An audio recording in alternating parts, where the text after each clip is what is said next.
अर्चित के मन में ये था कि मुझे फैमिली को भी सपोर्ट करना है, फाइनेंशियली भी चीजें हैंडल करनी है, जॉब भी करनी है, प्रिपरेशन भी करनी है, साथ साथ में अब मैं बाद में ट्यूशन भी पढ़ाऊंगा। स्टार्टिंग में लक सा नहीं लगा था मुझे, कुछ थोड़ा सा बैड लक सा हुआ मेरे साथ दोनों ही पेपर में। सीएचएस 23 में हाँ बैड लक राइट। हुआ और सीजीएल 24 में भी बैड लक हुआ।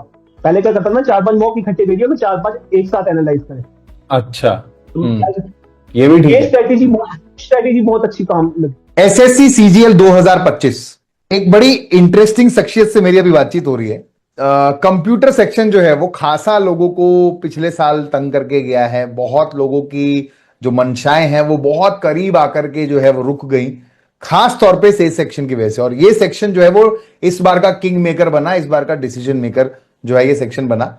लेकिन ऐसे भी मेहनती लोग हैं जो ये मानते हैं कि कंप्यूटर सेक्शन जो है वो अच्छा रहा कि डिफिकल्ट रहा, क्योंकि वही जो है वो डिसाइडिंग फैक्टर बना और उसकी वजह से जो मेहनत करने वाला बच्चा है उसको उसका बेनिफिट मिला। ऐसी मजेदार बातचीत और ऐसी मजेदार सोच के साथ मेरे सामने आज बैठे हैं अर्चित अरोरा, मुजफ्फरनगर उत्तर प्रदेश से, जिन्होंने एसएससी सीजीएल 2025 को क्रैक किया है।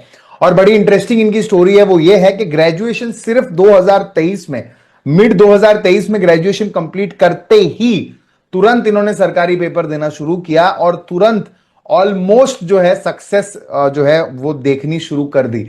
तो उससे कॉन्स्टेंटली वो मोटिवेटेड रहे। और बातचीत में एक चीज मुझे जो ये पता चली अर्चित के बारे में, अभी मैं अर्चित से आप सबको मिलवाऊंगा, वो बड़ी इंटरेस्टिंग बात है कि चलते एग्जाम में सवालों के सिलसिले ने कैसे उनको लाइव एग्जाम के अंदर मोटिवेट किया और उनका जो है पैटर्न चेंज हुआ। यानी ड्यूरिंग द एग्जाम सिर्फ शायद पढ़ाई लिखाई या सिर्फ कंटेंट आपके लिए जरूरी है, वो इंपॉर्टेंट नहीं है। उस समय आपका टेम्परामेंट कैसा है, आपकी मनोस्थिति कैसी है, वो भी डिसाइड करती है कि आप सिलेक्शन आज की तारीख में ले पाओगे या नहीं। अर्चित, बहुत बहुत स्वागत है आपका हॉलीवुड प्लेटफॉर्म पे। बहुत बहुत धन्यवाद आपका समय हमें देने के लिए। और स्टूडेंट्स के साथ आज आप जो साझा करोगे वो आने वाले एग्जाम्स में आई एम श्योर उनके बहुत बहुत काम आएगा। तो कुछ अपने बारे में बताइए अर्चित, कैसे आपने ग्रेजुएशन कब कंप्लीट किया, जैसे आपने बताया 2023 में, किस फील्ड में किया और कैसे ये जर्नी आपने स्टार्ट की सीजीएल की तरफ? सर मेरी 12th जो है वो 2020 में मार्च में हुई। कोरोना वायरस आ गया था, तब लास्ट पेपर कैंसिल हो गया था। मेरे 4 पेपर हुए थे मेन। उसके बाद मैंने प्राइवेट जॉब्स करी है, मतलब बीकॉम मैंने प्राइवेट करी है और साथ में जॉब्स करी है। तो बीकॉम के लिए पूरा टाइम तो पढ़ना नहीं होता था, इसलिए मैंने जॉब अच्छा, करी मतलब है। फुल टाइम कॉलेज आप गए ऐसा नहीं है, आपने कॉलेज प्राइवेट से किया है जिसमें हम जो है पढ़ करके एग्जाम्स देने के लिए हम लोग कॉलेज से एफिलिएटेड कॉलेज में जाते हैं, और साथ साथ पैरेलली आपने प्राइवेट जॉब भी किया है। हाँ जी सर, वो थोड़ा सा वेरी नाइस। कंडीशन उस टाइम पे थी, तो मुझे प्राइवेट जॉब करके अपना खर्चा उठाना था, इसलिए मैंने प्राइवेट जॉब्स करी। तो फिर आपकी ग्रेजुएशन कंप्लीट हुई 2023 में? 2023 में सिर्फ पेपर कंप्लीट हुए और दिसंबर पेपर 2023 में कंप्लीट मेरे हुआ। हाथ में प्रोविजनल सर्टिफिकेट, 9 ओके। दिसंबर 2023 के हाथ को प्रोविजनल सर्टिफिकेट मिल गया था। तो आपने शुरुआत की एसएससी सीएचएसएल से, राइट? शायद इसी वजह से कि भाई क्योंकि आपके पेपर ही खत्म हुए थे, अभी डिग्री नहीं आई थी, तो ग्रेजुएट लेवल ना दे करके आपने पहले हायर सेकेंडरी लेवल सीएचएसएल का एग्जाम देना शुरू किया। तो उसका पहले आप एक ब्रीफ में बताना कि आपकी जर्नी कैसी रही सीएचएसएल एग्जाम में, और फिर कब आपने सीजीएल की तरफ ट्रांजिशन किया? तो सीएचएसएल एग्जाम्स मैंने पहले भी दिए हैं वैसे तो, लेकिन सीरियसली क्योंकि मैं प्राइवेट जॉब, जब मेरी ग्रेजुएशन खत्म हुई ना और मेरे को टाइम मिला प्रिपरेशन का, तो सीरियस पहला एग्जाम मेरा सीएचएसएल का जो मैंने सीरियसली दिया वो 2023 9 अगस्त 2023 को मुरादाबाद यूपी में दिया। और उसमें मेरे 168 नंबर आए प्री में, और मेरा कट ऑफ से बहुत आराम से क्वालिफाई हो गया। कट ऑफ से 10-15, कट ऑफ भी उस टाइम पे हाई जा रही थी। 1700 वैकेंसी थी, सिर्फ 1700 वैकेंसी, तो कट ऑफ जानी थी हाई। लोग तो 170-80 ना चली जाए कट ऑफ, तो वैकेंसी में 17,000, जहाँ 4,000 वैकेंसी में 40,000 क्वालिफाई करते हैं, वहां 17,000 में 17,000 क्वालिफाई करेंगे, मतलब 40,000 के भी आधे। तो मेरे दिमाग में कट ऑफ जाएगी 170, मेरे 168 आ रहे थे, तो मुझे भी पता नहीं था कि कट ऑफ क्या जाएगी, लेकिन हाँ कट ऑफ क्लियर हो गई। 157 गई थी यूआर से, और चेक कर लेना कोई 157 या 158, और मेरे कट ऑफ से 10-12 नंबर ऊपर थे। कट ऑफ से 10-12 नंबर ऊपर आना मैं सीएचएसएल में, मुझे पता है कितनी बड़ी बात है। और जब मैं प्री मेरा इतना अच्छा गया था, तो मेंस के लिए मुझे ज्यादा एफर्ट्स नहीं करने थे, उसी को फ्लो को ही कंटिन्यू रखना था। तो उस फ्लो को ही मैंने कंटिन्यू रखा। साथ साथ में मैं ट्यूशन पढ़ाता था मैथ्स की, तो मैथ्स सेक्शन में 2-3 घंटे ट्यूशन, 3 घंटे मेरी ट्यूशन में जाते थे, मतलब 2 घंटे अपने घर पे पढ़ाता था, तो और 1-2 घंटे मैं होम ट्यूशन पढ़ाता था। अच्छा, मैथ्स की तो ये 9th जो आप 10th कह की। रहे हो कि आप प्राइवेट जॉब करते थे कॉलेज के साथ, वो यही वाला काम था, ट्यूशन पढ़ाने वाला, या इसके अलावा भी कुछ और करते थे आप? प्राइवेट जॉब तो सर मैंने 8 फुल टाइम करी है ना। तो अच्छा। 2023 में जब ग्रेजुएशन हुई ना, तो उसके बाद मैंने सोचा कि अब कुछ तो करना ही है ना, मतलब तैयारी के साथ खाली बिल्कुल तैयारी नहीं कर सकता था। थोड़े पैसे तो कमाने ही थे साथ में, अपने हम्म। सपोर्ट अपने हम्म। खुद के लिए। तो उसमें मैंने, क्योंकि प्राइवेट जॉब में क्या है, आप 9-10 घंटे काम कर रहे हो, और आपको करेक्ट, आप पढ़ाई से बिल्कुल ही अलग काम, पढ़ाई से जब करेक्ट, आप करेक्ट, बिल्कुल ही अलग करेक्ट। काम करोगे तो दिमाग में प्राइवेट जॉब में बैठे बैठे यही सोचता रहता था कि मैं कहाँ फंस गया। प्राइवेट हम्म। जॉब में मेरा पढ़ाई का मन करता था, मैं चुप, मतलब एक, तो मेरे को सर ने पढ़ते हुए देख लिया था, तो सर ने कहा तुम घर ही चलो। फोन में पढ़ते हुए देख लिया था प्राइवेट जॉब के टाइम पे, मार्च दो हजार अच्छा। तेईस की बात है। एक सर थे जिनके मैं जॉब कर रहा था, तो मैं लैपटॉप में उन्होंने काम दिया था, तो मैंने फटाफट वो काम खत्म किया और मॉक टेस्ट देना शुरू कर दिया। तो उन्होंने टर्मिनेट कर दिया इस बात पे आपको? फिर उन्होंने गुस्से से चलने नहीं किया, उन्हें पता था, मतलब थोड़े हमारे फैमिली रिलेशन है उनके, हॉस्पिटल में था मैं जो असिस्टेंट अच्छा, अकाउंटेंट। तो उनको लगा कि तुम पढ़ने में ज्यादा रुचि रख रहे हो, तो पढ़ ही लो, वो ज्यादा सही है तुम्हारे लिए। गॉट फिर इट। क्या, लो कोई दिक्कत नहीं। हाँ, अच्छी बात है, चलो ये तो अच्छा हो होली गया। गई। तो उसके बाद फिर मैंने फिर CHSL में मेंस नवंबर में दिया, 2 नवंबर को, बरेली उत्तर प्रदेश में। उसमें भी मैंने 295 आए, कट ऑफ से 3 नंबर ऊपर हम्म। आंसर के हिसाब से। लेकिन लास्ट में चैलेंज वैलेंज होते, सारा चैलेंज होते ही मेरा एक, बहुत क्वेश्चन चेंज हुए, लेकिन जो बहुत क्वेश्चन चेंज हुए ना, वो सही चेंज हुए। हम्म। लेकिन एक क्वेश्चन उन्होंने SSC में गलत चेंज किया, मतलब इनइक्वालिटी वाला जो आंसर, मतलब पहले सही चेक किया था, बाद में उन्होंने गलत चेक किया, तो वही 4 नंबर कम कर गया, क्योंकि नेगेटिव मार्किंग होती है, 3 सही मिलते हैं तो हम्म। 4 जाते हैं। तो 4 हम्म। गए मेरे, और कट ऑफ से 1 नंबर कम रह गया, तो रह गया, मतलब 1700 वैकेंसी में भी मेरा। लेकिन वो फायदा ये था, क्योंकि इसमें मेरे को अच्छा ये लगा कि मैं CHSL में जाके, मेरा ड्रीम CGL ही था, क्योंकि हम्म। ड्रीम सबका CGL ही होता है। CHSL हम्म। में इतना ग्रेड पे नहीं मिलता, क्योंकि जो बच्चा CHSL में पास हो गया वो CGL बाद में देगा ही। तो मैंने सोचा कि हाँ चलो, मैं अब डायरेक्ट CGL ही निकालूंगा। अगर मेरा CHSL नहीं हुआ तो भगवान ने ये सोच रखा होगा कि मेरा डायरेक्ट CGL ही निकलेगा। तो ये ट्वेंटी बड़ा ट्वेंटी एक फोर का पॉजिटिव मेरा। तरीका है इसको देखने का, क्योंकि दो चीजें मैं यहाँ पे इस पे थोड़ा हाईलाइट करना चाहूंगा। एक, आप सबने सुना होगा कि अर्चित ने एक बात कही, जो अक्सर अभी हम लोग स्टूडेंट से बात करते हैं तो हर हर कैटेगरी के स्टूडेंट्स मिलते हैं, तो अक्सर इस कैटेगरी के स्टूडेंट्स देखने को मिलते हैं जहां वो बोलते हैं कि फैमिली का बहुत सपोर्ट था, यानी कि फाइनेंशियली काफी सपोर्ट था, और हमें अपने आप ज्यादा कुछ नहीं करना पड़ा, हमने अपनी मेहनत करी, हार्डवर्क किया, पढ़ाई की, और हमारा सिलेक्शन ले लिया, 2 साल लगे, साल लगा, जो भी टाइम लगा। और एक तरफ अर्चित के मन में यह था कि मुझे फैमिली को भी सपोर्ट करना है, फाइनेंशियली भी चीजें हैंडल करनी है, जॉब भी करनी है, प्रिपरेशन भी करनी है, साथ साथ में अब मैं बाद में ट्यूशन भी पढ़ाऊंगा कॉलेज खत्म करने के बाद, ताकि प्राइवेट जॉब में ज्यादा समय ना लगाऊं, तो कुछ ऐसा करूं जो पढ़ाई से संबंधित हो। तो ये एक स्ट्रगल दिखाता है, जो अलग अलग प्रांत से आने वाले स्टूडेंट्स को अपने अपने तरीके का स्ट्रगल झेलना पड़ता है। तो अगर आप भी ऐसी किसी स्ट्रगल की स्थिति में हो, तो यार ये मत सोचो कि मुझे ये सब क्यों झेलना पड़ रहा है, वाई मी, उसमें से पावरफुली निकलने की कोशिश करो, है ना। ट्राई मी वाला जैसे बोलते हैं ना, ये बहुत पॉपुलर लाइन है कि वाई मी की जगह ट्राई मी कहा करो। दूसरी बात जो अर्चित लाइफ ने में। कही वो ये कही कि CHSL में सिलेक्शन ना होना, देखो अब इसको अगर मैं पॉजिटिव स्पिन दूं, तो वो यही होगा कि पहली ही बार में एक तरह से कॉलेज से निकल के आपने सीरियसली पहला ही एग्जाम दिया, क्योंकि पहले CHSL दिया था बट वो इतना सीरियसली नहीं दिया था। तो कॉलेज से निकलते ही आपने CHSL पहली बार सीरियसली थोड़ा सा कोशिश करके दिया, तो उसमें मेंस तक आप पहुंच गए और आपने एक तरह से ऑलमोस्ट क्लियर भी कर लिया उसको। तो कॉन्फिडेंस बूस्ट तो मिला कि हाँ भाई मैं शायद कर तो सकता हूं, क्योंकि वो एक फीलिंग आना ही पहली बात में जरूरी है। बट इतना करीब जाने के बाद जब नहीं हुआ, तो उसको भी पॉजिटिव स्पिन देना कि भाई नहीं हुआ तो शायद मर्जी कुछ और है, शायद CGL की तरफ मेरा जाना जरूरी है। तो ये आइडेंटिफाई करना भी स्टूडेंट्स के लिए बहुत जरूरी है, क्योंकि बहुत लोग यहां से नकारात्मकता की तरफ, निराशा की तरफ बढ़ जाते हैं, और फिर वहां से पूरा जर्नी उनका जो है वो खराब हो जाता है। तो Archit, very good, I mean hats off to you, बहुत ही अच्छी बात लगी मुझे कि आपने इसको कैसे पॉजिटिवली लिया, और वहां से फिर आपने CGL की तैयारी शुरू की। चलिए आगे, CGL में फिर क्या हुआ? 24 में आपने CGL दिया फिर? हाँ, 24 में का भी निकल जाता, बस उस टाइम पे मेल, क्योंकि मॉक टेस्ट में भी 170 नंबर आ रहे थे। लेकिन हम्म। मेन पेपर वाले दिन ही मेरी उस 2-4 दिन में बहुत तबीयत खराब रही, हम्म। वायरल सा रहा। तो उस टाइम पे मैथ्स और रीजनिंग करने में बहुत दिक्कत हुई, पेपर में वो लिख के करनी होती है ना। इंग्लिश में, जीके में मैंने बहुत अच्छे, इंग्लिश में मेरे 45 आए थे 50 में से, और जीके हम्म। में भी 25-30 आए थे, जो बहुत ही अच्छा स्कोर हुआ है। जीके में तो 30 मार्क्स अच्छे होते हैं, क्योंकि करेक्ट। उसमें मार्क करना था। मैथ्स रीजनिंग में करने में थोड़ी दिक्कत होगी, अगर 10 पाँच दस नंबर, 10-10 नंबर दोनों में और ऊपर आ सकते थे, तो 140 से 160 आ सकते थे आराम से, लेकिन आ नहीं पाए। फिर उसके बाद भी मैंने कोई नहीं, क्योंकि मुझे इतना भरोसा था अपने आप पर कि मैं निकाल दूंगा। मतलब स्कूल में भी मैं 8 9 10 11th क्लास का रैंकर था, तो मतलब हाँ, एसएससी में स्टार्टिंग में लक सा नहीं लगा था मुझे, कुछ थोड़ा सा बैड लक सा हुआ मेरे साथ दोनों ही पेपर में। सी एच एस 23 में हाँ, बैड लक राइट। हुआ, और सीजीएल 24 में भी बैड लक हुआ। और करेक्ट। फिर सीजीएल, क्योंकि तब मुझे अपने ऊपर भरोसा था कि मैं तो निकाल दूंगा, बस अपने मुझे। अब मैं और स्टूडेंट्स को भी बोलना चाहूंगा कि बस आप तीन चीजों पे भरोसा रखो। अपने ऊपर रखो कि मैं कर सकता हूँ, अपने गॉड पे रखो कि वो आपको देख रहा है, आपकी मेहनत का फल गॉड देगा, एसएससी नहीं देगा, आपके पेरेंट्स नहीं देंगे, वो आपको सपोर्ट कर सकते हैं। बस अपने गॉड के ऊपर भरोसा रखो कि आप अगर मेहनत कर रहे हो ना, तो एक ना मेहनत कर रहे हो तो 1 साल में नहीं, तो 1.5 साल में नहीं, तो 2 साल में आपको फल मिल ही जाएगा। और तीसरा, अपने हार्ड वर्क इतना कर लो ना, बस कि आपका सिलेक्शन हो ही जाए। हार्ड वर्क बहुत जरूरी है। और सबसे जरूरी बात यह है कि स्कूल लेवल पे तो कुछ नहीं था, मतलब 50 बच्चों की क्लास में फर्स्ट आने की तो बहुत इजी रहता था।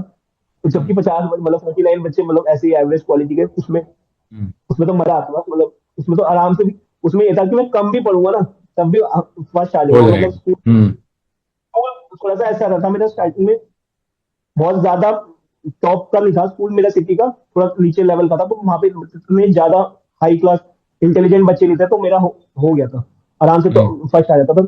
लेकिन यहाँ पे और कंपटीशन में यहाँ फर्स्ट रैंक लाना तो दूर, यहाँ पे कंपटीशन तो एकदम ही हाई हो गया। कंपटीशन हम्म। का मैंने फील किया कि कंपटीशन एग्जाम्स तो बहुत ज्यादा ही है, कि पास करना ही बहुत मुश्किल है। वहां पे टॉप करना जितना इजी था ना, उससे हार्ड 10 टाइम्स गुना यहाँ क्लियर करना मुश्किल है।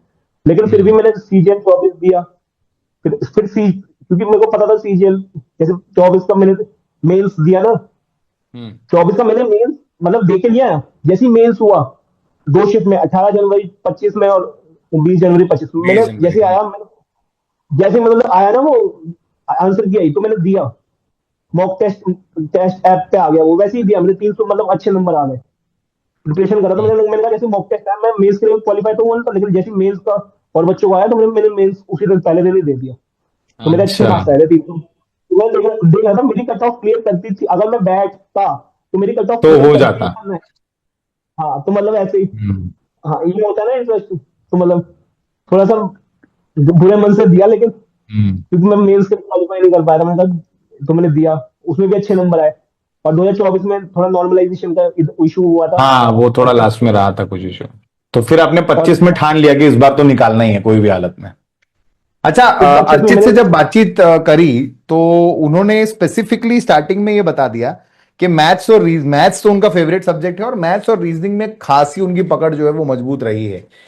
तो अब रीजनिंग बातचीत उनको से ये भी टफ समझ था। में आ रहा है कि कहीं ना कहीं एग्जाम में कमजोरी रही। एक बार आपको रियलाइज हुआ कि भाई 24 में मैथ्स और रीजनिंग की वजह से थोड़ा सा मैं अगर पीछे रह गया हूं, तो अब उसको स्ट्रेंथ बना लूं। तो ऐसा है कि 25 में इसीलिए मैथ्स और रीजनिंग आपका स्ट्रेंथ बन गया, या फिर कुछ और थॉट था नहीं, इसके? मैथ्स रीजनिंग में बचपन से अंदर, मैथ्स मेरी अच्छा। स्कूल लेवल पे स्ट्रेंथ है। स्कूल लेवल में हाँ। मेरे बोर्ड्स में मतलब 100 में से 100 का करके आया था, 595 आए थे, पता नहीं वो क्यों कटे। हम्म। मैथ्स मेरी स्टार्टिंग से, सर 3 4 साल से मैथ्स पढ़ा रहा हूँ ना, तो मैथ्स जब मैं पढ़ाते हुए और आ जाती है मैथ्स, क्योंकि किसी को आप पढ़ाते हो ना, तो आपकी नॉलेज बढ़ती जाती है।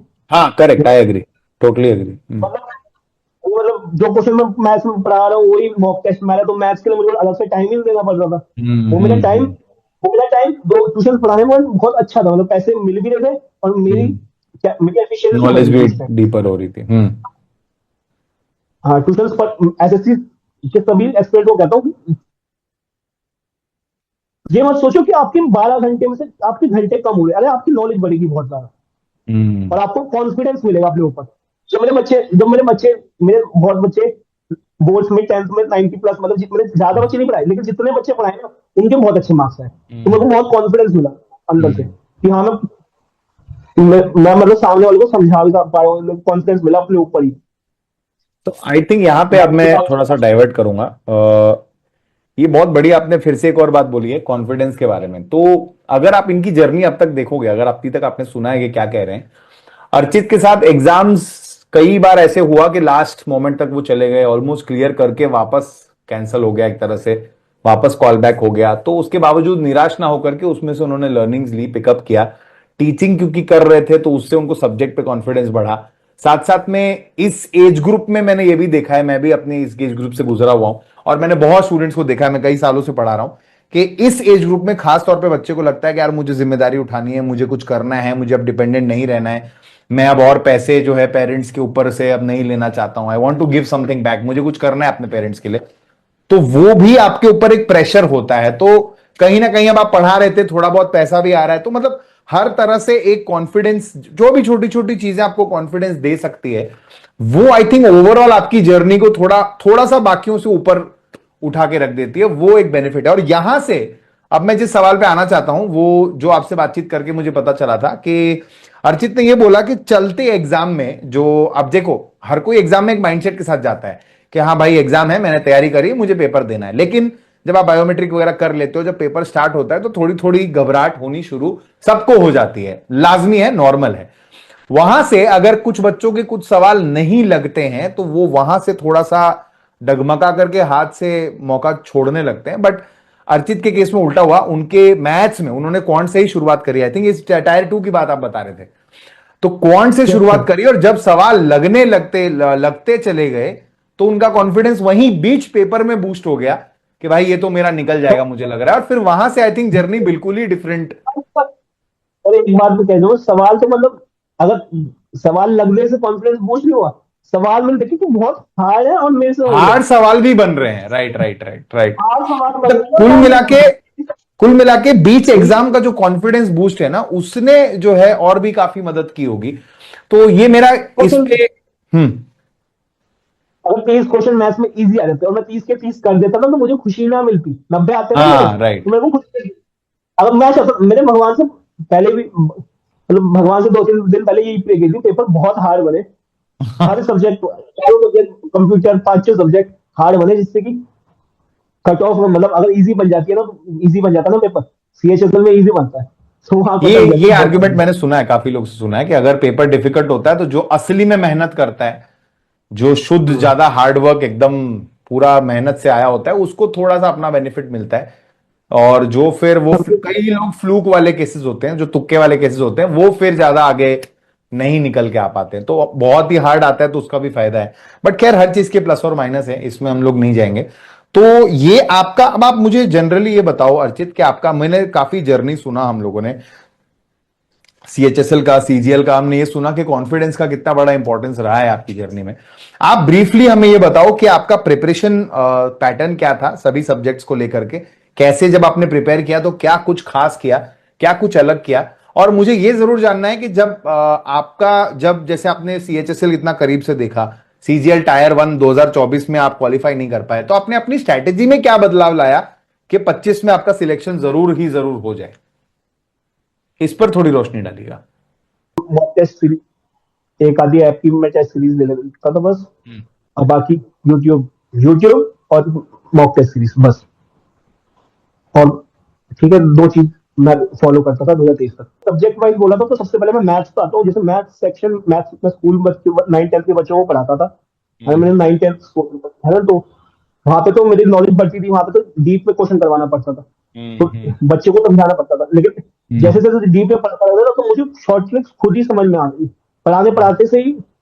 मैं जब जब पढ़ाने जाता था ना, मान लो 4-5 किलोमीटर दूर जाता था एक्टिवा पे पढ़ाने, तो मैं अच्छा। कोई उसके लिए ना मुझे इंटरेस्ट, मजा आता था, मैं वेट करता था कि कब मेरी ट्यूशन का टाइम हो। जैसे कोई गेम खेलने जाना होता था, थोड़ा इंटरेस्ट था मेरा पढ़ाई में, स्टार्टिंग से ही इंटरेस्ट था।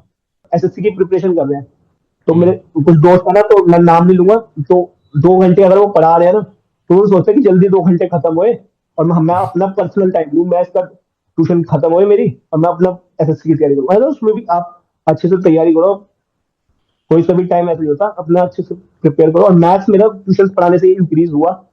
ओके। मैंने मैंने मैंने यूट्यूब से भी पढ़ाई करी है, एक मतलब सारे चैप्टर मैंने, एक मैंने पिनाकल की बुक ले ली थी, ठीक है, और वो लगा दी मैंने। मेरी मैथ्स अच्छी थी, उसके मैंने पिनाकल इसलिए ली कि मैं एक एक क्वेश्चन डीपली कर पाऊँ, समझ में आ गया। मॉक्स में मेरे अच्छे नंबर आ रहे थे, लेकिन मुझे उस मॉक्स में हर तरह के क्वेश्चन नहीं मिल पा रहे थे ना, तो मैं हाँ राइट, वो तो है। मॉक से आप पिनाकल की प्रैक्टिस का काम नहीं कर सकते हो, प्रैक्टिस के लिए कोई सोर्स होना, कोई मॉक बुक होना जरूरी है। मॉक में 20 क्वेश्चन आएंगे, मॉक में प्रॉफिट एंड लॉस का 2 क्वेश्चन आ जाएंगे, लेकिन हाँ। अगर पेपर में वो 2 क्वेश्चन आएंगे सिर्फ प्रॉफिट एंड लॉस के। पिनाकल की बुक ली, अलग उसमें उसमें जैसे प्रॉफिट एंड लॉस के ना, पिनाकल 400-500 क्वेश्चन है ना, स्टार्टिंग के वेराइटी क्वेश्चन होता है उसमें हर तरह के। जैसे अगर प्रॉफिट एंड लॉस चैप्टर के अंदर 500 क्वेश्चन है ना, तो शुरू के 70-80 क्वेश्चन ऐसे होंगे वेराइटी क्वेश्चन, तो उसमें वेराइटी क्वेश्चन में वो सारे वेराइटी कवर हो जाएगी। तो आप खाली वो भी लगा दो ना। पिनाकल की बुक आप देखते हो उसमें लिखा होता है 7,000+ क्वेश्चन, डर जाते हो। ऐसा कोई नहीं है, आपको स्मार्टली तरीके से पढ़ना है। आप हर चैप्टर में वैरायटी वैरायटी क्वेश्चन भी लगा दोगे ना, फॉर्मूले आप उसमें नोट्स पढ़ लो और वैरायटी क्वेश्चन लगा दो, और बस वैरायटी क्वेश्चन में सारे टाइप्स कवर हो जाएंगे ना। और हम्म। आपको टाइम मिले तो आगे वाले क्वेश्चन लगा दो। हम्म। इतनी बुक्स रखी है। मेरे पास पिनाकल की बहुत सारी बुक लेनी थी, मैंने पढ़ी नहीं इतनी। मैथ्स की तो पढ़ी थी वैसे बहुत। तो मैथ्स की स्ट्रेटेजी ये होगी कि अपनी पिनाकल की बुक ठीक लगाई है, थी मैंने तो। मतलब मैथ्स में अब आपका पर्सनल प्रीवियस नॉलेज, आपका ट्यूशन पढ़ाने का एक्सपीरियंस, आपकी जो साथ साथ में एक्स्ट्रा आपने यूट्यूब से भी पढ़ाई करी और जो आपने प्रैक्टिस करी, वो सबने मिलाकर के आपका मैथ्स का बेस जो है वो स्ट्रॉन्ग कर दिया। मैथ्स और बाद में सबसे सीजीएल मेल सीजीएल प्री में मेरे मैथ्स में 50 से 50 आ जाते हैं, लेकिन वो एडीक्यूटी ने वो जूम इट, मैं थोड़ा इंटरफेस में कंफ्यूजन हो गया, इसलिए मेरे मैथ्स में 44 नंबर के आसपास आए थे। हम्म। 50 आ जाते मेरे, 44 आते वो मैं, क्योंकि ना टाइम में जूम इन जूम आउट, मैं बहुत क्वेश्चंस में मैथ्स में वो एक बार में हाँ, लिख ये नहीं रहा था हम सुना क्वेश्चन, था हमने, हाँ वो तो एक बार डिस्प्ले में में लिख कुछ लिया मैंने इशू आ रहा समझ में था। नहीं आया। वो टीसीएस का तो था भी आराम से वो मतलब वहां से 8 मिनट कम पड़ गए, 10 उनके इंटरफेस में थोड़ी कंफ्यूजन हो गई ना, तो टाइम कम पड़ गया। बाकी मैं आराम से फ्री, लेकिन फिर भी मेरा क्वालिफाई हो गया आराम से। हम्म। और फिर 18 से फाइनल, तो जब तक फिर हम्म। 18 दिसंबर को जैसे ही देखा मेरा प्री क्लियर, मैं हम्म। डाउटफुल था थोड़ा सा प्री फिर क्लियर नहीं जोश आ होगा, गया। क्योंकि मेरी हम्म। प्री क्लियर, मैं हाँ मैं जिम वगैरह में भी टाइम स्पेंड कर रहा था तब। और फिर हम्म। 18 दिसंबर को प्री क्लियर, और 18 जनवरी को मेस। मैंने कहा सब हम्म। छोड़ दिया मैंने। हम्म। मैं जिम गया, फिर वहां पे मना करके आ गया। मैंने कहा भाई 25 दिन जान लगा देनी है। और फिर मैंने और उसमें मतलब फिर मैंने ऑलिव बोर्ड का सब्सक्रिप्शन तो ले रखा था अगस्त से, लेकिन ऑलिव बोर्ड के टेस्ट दे नहीं रहा था, मतलब फ्री हम्म। में दिए। और फिर मेंस में मैं मतलब देने छोड़ दिया था, लेकिन उस अब हम्म। सब्सक्रिप्शन का ये फायदा था, मतलब पता था कि अपने जो लाइव मॉक टेस्ट आएंगे वो बाद में भी दे सकते हैं, हाँ ताकि हाँ हाँ। बाद। तो मैंने फिर उसके बाद 18 दिसंबर से 18 जनवरी तक अपना पूरे स्टडी का टाइम जो था पूरा घंटा में, अब वो 1 महीना था मेंस का, तो मैं कुछ नहीं कर रहा था उसमें, सिर्फ हम्म। 1 घंटा ट्यूशन पढ़ाता था 4 से 5। हम्म। ट्यूशन मैंने लास्ट दिन तक पढ़ाई है। हम्म। अच्छा, ट्यूशन मैंने लास्ट दिन तक पढ़ाई है, मतलब 18 जनवरी को पेपर था, मेरे दोस्त था एक, ग्रुप बना रखा था उसने, तो ट्यूशन छोड़ भी दी थी, लेकिन मैंने ट्यूशन लास्ट के 1-2 दिन पहले ही छुट्टी मारी थी बस। दो 2 दिन पेपर के, टाइपिंग और मेंस की, और 2 दिन वैसे उससे पहले के 4 दिन छुट्टी मारी हम्म। बस। हम्म। तब तो उसमें फिर पूरा दिन मैं पढ़ ही रहा था, जब लास्ट के 1 मंथ मैंने इतना पढ़ लिया जितना बच्चे 1 साल नहीं पढ़ते। वो पता था ना कि अब तो मेरे आ गया, वो निकालनी है। लास्ट का 1 मंथ। और मैंने जब मॉक टेस्ट, और जो मेरा फ्लो टूट गया था ना, प्री प्री के मॉक देने के, प्री का मैं मॉक्स दिए मैंने, तो मेरे 160 आ रहे थे ऑलिव बोर्ड तक के। ऑलिव बोर्ड के प्री में 160 के आसपास आ रहे थे, 160 165 के आसपास, अच्छा स्कोर है हम्म। बहुत। हम्म। ऑलिव बोर्ड क्योंकि बहुत अच्छे मॉक्स देता था ना, और 160 ऑलिव बोर्ड में बहुत अच्छा स्कोर माना जाता, परसेंटाइल भी बहुत हम्म। अच्छी आ रही थी। हम्म। तो मेरा फ्लो हो गया था, तो वहां से मेरे 260 नंबर आने लग गए मेंस में स्टार्टिंग में। हम्म। फिर मुझे और मैं एक 260 नंबर आया, तो मुझे जब मेरे को कम नंबर आता ना, मुझे अपने ऊपर चैलेंज वो लगा, ईगो हाइट होगी, मैं कैसे हुआ, फिर मैंने और मॉक टेस्ट दिए। तो ऑलिव बोर्ड की ये स्पेशलिटी लगी मेरे को कि आपको वो पहले ही कम दिखा देगा, तो आपको वो अगर आप हार्ड मॉक टेस्ट दे रहे हो और आपके मॉक में नंबर कम आ रहे हैं ना, तो आप भागो मत उस मॉक प्लेटफॉर्म से। हाँ आप हाँ। उस मॉक को दो ना, जब आप अपनी मेहनत से उस मॉक की ऐप को दो। फिर 260 दिए, फिर दोबारा दिया 270 आए, फिर दोबारा दिया 200, फिर वापस 260 चले गए, फिर दोबारा दिया, एनालाइज करता करता गए। फिर मैंने लाइव सितंबर से नवंबर तक के सारे दे दिए। फिर धीरे धीरे 300 आए। फिर मैंने मतलब मॉक्स ही देता रहा, मतलब कोई देखो बहुत टाइम से प्रिपरेशन कर रहा था, मतलब 1-2 साल से इंग्लिश के हम्म। नोट्स बने पड़े थे ग्रामर के, मैंने कहा कभी रिवाइज कर लूंगा, क्योंकि मॉक टेस्ट से सारा कुछ रिवाइज ही हो रहा है आपका। आपको हाँ लास्ट में देगा एग्जैक्टली, मॉक एक बार सिलेबस हो गया फिर मॉक देते रहने ज्यादा सही है। पूरा पूरा दिन, मतलब 5-6 घंटे में मॉक टेस्ट मिल गए, और 1 घंटा मेंस का मॉक टेस्ट होता है, सवा हम्म 2 घंटे का कंप्यूटर मिला के, हम्म और हम्म हम्म, और 1 घंटा उसको एनालाइज करने में जाता है। तो मैंने 3-4 मॉक, मतलब पहले क्या करता था ना, 4-5 मॉक इकट्ठे दे दिए, तो 4-5 एक साथ एनालाइज करें। अच्छा। तो ये भी ठीक ये है। स्ट्रेटेजी बहुत अच्छी काम की लगी, हम्म बताऊं क्यों? क्योंकि एक मॉक टेस्ट दे रहा हूँ और उसको एक को एनालाइज कर लो, वो भी लोगों के अपनी अपनी हिसाब होता है। लेकिन जब मैंने मैंने देखा, ये किसी से देखा ना, मेरे दोस्त ने ऐसा, मुझे पता चला कि मेरा दोस्त ऐसा कर रहा था, तो फिर हम्म मैंने देखा कि पहले हाँ 3-4 मॉक टेस्ट दे दिया आपने, मैंने ना ऐसे एक पेपर बना लेता अक्टूबर का, 1 नंबर 2 नंबर 3 नंबर, क्योंकि हर महीने में अच्छा, चार आप चार से एनालिसिस पांच भी अपना डेटा भी ट्रैक कर रहे थे एक तरह से लिख करके। हाँ, मेरे हम्म पास वो पेपर नहीं पड़ा, वो मैं दिखाता हूँ। जैसे अक्टूबर का ये था ना, अक्टूबर के दिसंबर की बात थी, और मेरे सितंबर अक्टूबर नवंबर के ही नहीं दिए, तो मैंने एक हम्म पेपर पे 1 2 3 4 5 लिख लिया, किसी पहले हम्म देख लिया कि कौन, किसी महीने में 5 मॉक टेस्ट थे, किसी महीने में 4 मॉक टेस्ट, संडे के हिसाब से, किसी में 4 संडे होते, किसी में 5 संडे होते। और फिर मैंने देने शुरू कर दिए, और बस मॉक, फिर मैं नंबर लिखता गया अपने, कि इसमें 284 है, इसमें 296 है ना, हम्म इसमें मैं नंबर लिखता गया। फिर जैसे हम्म अक्टूबर के 5 मॉक टेस्ट कवर हो गए ना, हम्म, फिर उसको पांचों को एनालाइज किया अच्छे से। उन एनालाइज का उन एनालाइज को कुछ बच्चे कॉपी में लिखते हैं, तो मैंने कॉपी में ना, मैंने स्क्रीनशॉट ऑलिवर बोर्ड की ऐप में सेव कर लिए, पहले स्क्रीनशॉट लिए। अच्छा अच्छा अच्छा, आप वो स्क्रीनशॉट ले लेके रखते चले गए कि इन्हीं क्वेश्चंस को बाद में देख हाँ, लेंगे वापस। हम्म और इसमें बहुत स्मार्टली, हार्ड वर्क तो करना है बहुत, लास्ट मंथ में इतना टाइम नहीं था हम्म कॉपी बनाने का, तो मैं पूरा हम्म। क्वेश्चन कॉपी में लिखूं। हाँ हाँ, स्क्रीनशॉट लास्ट में अगर एक ही महीने का टाइम है तो फिर वो सही नहीं है, शुरू से चल रहा है तो ठीक है। मेरे फोन में गैलरी में 3-4 हजार स्क्रीनशॉट चले गए थे, हम्म और उसको, और 3-4 हजार को भी मैंने ऐसे बना रखा था, गैलरी में album, profit and loss, maths के, मतलब मैथ्स अच्छा। के इजी क्वेश्चन, मॉडरेट ऐसे, मैथ्स के हार्ड क्वेश्चन, क्योंकि हम्म अपने हिसाब से जीके में तो, क्योंकि मैथ्स में क्या है, मेरे को मैथ्स को ना क्लासिफाई करने का मन नहीं करता, क्योंकि मैथ्स हम्म क्योंकि हार्ड ना मेरे को इजी लगती थी, मैथ्स इजी और मॉडरेट, हम्म ज्यादा ज्यादा कोई हम्म मॉडरेट क्वेश्चन आता तो वो इजी, इंटरेस्टिंग लगना चाहिए, पढ़ाई इंटरेस्टिंग, इंटरेस्ट के साथ करोगे ना तो हो जाएगा। इंटरेस्ट और हार्ड वर्क और स्मार्ट वर्क, ये 3 चीज अगर आप में होगी, अगर आप सीजीएल को ऐसा बोझ लेके चलोगे ना कि हाँ यार क्या होगा क्या नहीं होगा, अरे अपना जान लगा दो सीजीएल में, मतलब सीजीएल में जान अपनी, अगर आपने अपना 100% दे दिया ना, फिर आराम से, अब फिर आपका सिलेक्शन नहीं होगा। वेरी आपको नाइस। पेपर, अब मेरे अंदर ये था कि अगर आप, मैं आने वाले एक्सपीरियंस को, अब जो मेरी स्टोरी है ना, वो सुनने में लोग इंटरेस्टेड नहीं है मुझे, वो उनको वो लोग अब जो एक्सपीरियंस देखेंगे ना, वो देखेंगे जिनका सिलेक्शन नहीं हुआ, क्योंकि जिनका सिलेक्शन हो गया ना, उनकी स्टोरी आ रही है, वो मैं भी नहीं देख रहा, क्यों क्या ही करूंगा मैं, क्योंकि मेरा सिलेक्शन हो गया। तो अब मैं थोड़ा सा डाइवर्ट हो रहा हूँ, मैं अब आने वाले बच्चों के लिए स्ट्रेटेजी बताता हूँ कि आपको क्या करना है। जैसे मैं, अरे आप अपने अंदर कॉन्फिडेंस इतना अच्छा रखो, जैसे हम्म आप 18 जनवरी, अगर आपका जो भी मेंस का देना है, आपको मॉक टेस्ट में इतने आने जाने, आपको पेपर जाते भी टेंशन ना होए, आपको पेपर देने से पहले ही आपके कंप्यूटर में टाइम आ रहा होगा ना, 15 मिनट में पेपर शुरू, उससे हम्म वहां पे 15 मिनट, आपको टेंशन ना हो, आपकी प्रिपरेशन इतनी अच्छी होनी चाहिए ना, आपको घर से निकलते ही पता होना चाहिए कि आपके 90 में से 90 आएंगे, चाहे एसएससी कैसा ही पेपर बना ले, आपकी प्रिपरेशन इतनी स्ट्रॉन्ग कर लो अपनी। बाकी तो सेल्फ रीजनिंग कॉन्फिडेंस में चाहिए उस टाइम पे, तभी आप जो है एक्सपेक्ट कर सकते हो।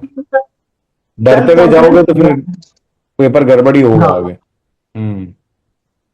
अगर आप अच्छा कॉन्फिडेंस अर्चित, में आपने गए ये ना, सुना होगा, आपने अभी रिसेंटली सुना होगा कि सेक्शनल टाइमर जो है, संभावना है सीजीएल में उसके आने की, सिलेक्शन पोस्ट में तो आ ही गया है टायर 1 में, कि भाई हर सेक्शन अब 15-15 मिनट में करना होगा। तो अगर आप दोबारा दे रहे होते पेपर, तो क्या सोचते इस बारे में, क्या क्या प्लान दोगे ना आप, इंप्रूवमेंट के लिए दोगे दोबारा से? तो अब आपने ओएस क्या ओएस में सोचा है कि कैसे इसको मॉडिफाई करोगे, सेक्शनल टाइमर को कैसे डील करोगे? कुछ भी नहीं है मेरे लिए तो, क्योंकि हमारी, मैं प्री में पहले से ही प्लान करके जाता था। देखो मैं आपको दिखाता हूँ, मैं ये 3 नंबर लेके जा रहा था, फोर्टी अच्छा, 40 फोर्टी 25 15, हाँ दिख रहा है। में 40 25 15 होना चाहिए, हम्म है ना? तो सबसे पहले मैं मैथ्स करता था, बीस हम्म मिनट में तो मेरे को वहाँ दिमाग में 40 याद रखता, मैं ये 3 नंबर याद रखता था, 40, 25, 50। जब मैं मैथ्स करता था तो 20 मिनट में कर लेता था मैं। हम्म अब तो 15 मिनट में करिए, मतलब 20 मिनट में ना वो आराम से हो जाती है, अब 15 मिनट में भी हो जाएगी जिस बच्चे की प्रिपरेशन। कोई ऐसा सेक्शनल doable। टाइमिंग बहुत बढ़िया जिसकी, उल्टा सेक्शनल टाइमिंग और अच्छी बात है मेरे हिसाब से। हम्म सेक्शनल टाइमिंग एसएससी ने कुछ, एसएससी के कुछ रूल्स अच्छे होते हैं, कुछ रूल बुरे हैं। ये वाला रूल बहुत अच्छा लगा मेरे को एसएससी का, अच्छा लग सेक्शनल रहा है। टाइमिंग। हम्म हाँ, क्योंकि इससे क्या है, कंपटीशन छट जाएगा इससे। आधे लोग हम्म तो अब घंटे, आधे जो लोग